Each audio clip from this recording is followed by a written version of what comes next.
Hello friends, எல்லாருக்கும் வணக்கம். இன்றைக்கி டக்குன்னு ஒரு சட்னி, தக்காளியை வச்சு ஒரு ரெகுலர் சட்னி இல்லாமல் வித்தியாசமான ஒரு சட்னி பார்க்க போகிறோம். அதுக்கு நான் ஒரு 4 தக்காளியை கிரி மிக்சியில் ஜாரில் சேர்த்துக்கிறேன். அப்புறம் இதுக்கு நம்ம குழம்பு மிளகாய்த்தூள் 2 ஸ்பூன் சேர்த்துக்கலாம்.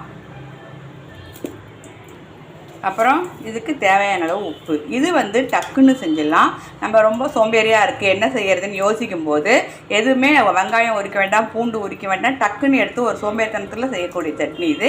இதை எப்படி செய்யலான்னு இப்போ பார்க்கலாம். இதை போய் இப்போ அரைச்சிட்டு வந்துடலாம். இப்போது ஒரு கடாயில் ஒரு 4 டேபிள் ஸ்பூன் போல் எண்ணெய் போட்டுக்கலாம். இதில் கடுகு வெடிச்சதுக்கப்புறம் உளுத்தம்பருப்பு, கொஞ்சமாக ஜீரகம் இதெல்லாம் போட்டு நல்லா பொரிய விட்டுக்கோங்க. இப்போ இது பொரிஞ்சதுக்கப்புறம் நான் ஒரு துண்டு இஞ்சியை பொடி பொடியாக நறுக்கி வச்சுருக்கேன், அதை இதில் சேர்த்துக்கோங்க. இப்போ அரைச்ச விழுது இதில் சேர்த்துடலாம். இப்போ அரைச்ச விழுதை சேர்த்தாச்சு. கொஞ்சமாக பெருங்காயம், நம்ம எல்லாமே போட்டாச்சு. இதில் இது கூட நீங்கள் இந்த தக்காளி கூட உங்களுக்கு இன்னும் கொஞ்சம் காரம் வேணுன்னா 2 பச்சை மிளகா கூட வச்சு அரைச்சிக்கலாம், வாசனையாக நல்லாயிருக்கும். இன்றைக்கி நான் பச்சை மிளகா வைக்கலை, இந்த குழம்பு மிளகாய்த்தூள் மட்டும் போட்டு அரைச்சிருக்கேன். இதை ஒரு 10 நிமிஷம் இந்த ராஸ்மெல், ஒரு தக்காளி இந்த பச்சை மிளகாப்பொடியோட ராஸ்மெல் போகிற வரைக்கும் கொதிக்க வைக்கணும். மீடியம் ஃப்ளேம்லேயே கொதிக்க வைக்கலாம்.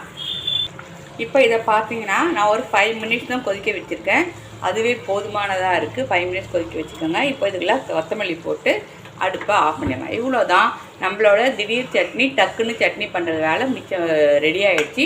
இந்த சட்னி இட்லி, தோசை, சப்பாத்தி எல்லாத்துக்கும் ரொம்ப நல்லாயிருக்கும். இது ஒரு சோம்பேறி சட்னினே சொல்லலாம். ஏன்னா டக்குன்னு மிக்சியில் எல்லாத்தையும் அரைச்சி பண்ண வேண்டியதான். இதை கண்டிப்பாக ட்ரை பண்ணி பார்த்துட்டு உங்கள் கமெண்ட் சொல்லுங்கள். சேனலை மறக்காமல் சப்ஸ்கிரைப் பண்ணுங்கள்.